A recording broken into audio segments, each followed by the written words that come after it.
Well, the Mariners made a move, Bob. It's back to the future. It's welcome home again. You can always come back home. I'm not sure what cliche I should be using here, but Kendrys Morales, the once and future Mariner, there's a good one for you, is back in the fold, and the Mariners pull it off by trading a relief pitcher in the minors, Stephen Pryor, who was here and pretty good last year, for him, a guy who's been in Tacoma all year, hadn't been doing anything, and you and I have a very similar take on this deal. We'll see how it works out, but the Mariners took a shot and really didn't give up much to take that shot. You really gave up nothing, with all due respect to Stephen Pryor, because first of all, he didn't contribute anything to your big league club, which has the best bullpen in all of baseball, one of the best rotations in all of baseball, and he has not been a part of it.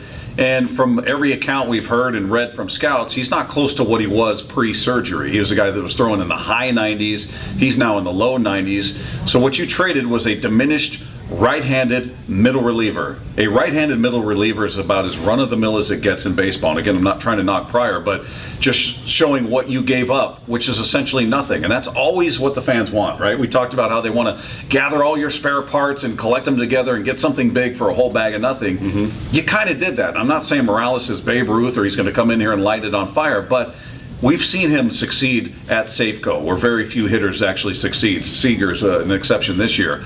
But he's done it there. He's a proven commodity. He's a guy with a track record. Yeah, he's off to a slow start this year. He had no spring training. He didn't play until 39 games ago. So He's still finding it.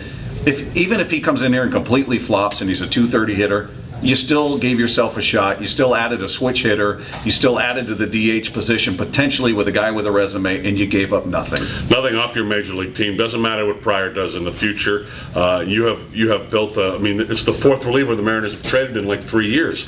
I mean, they have got a machine going down there in producing guys like this. And again, with Morales, you talked about it before, and this is a guy who was successful last year at Safeco Field.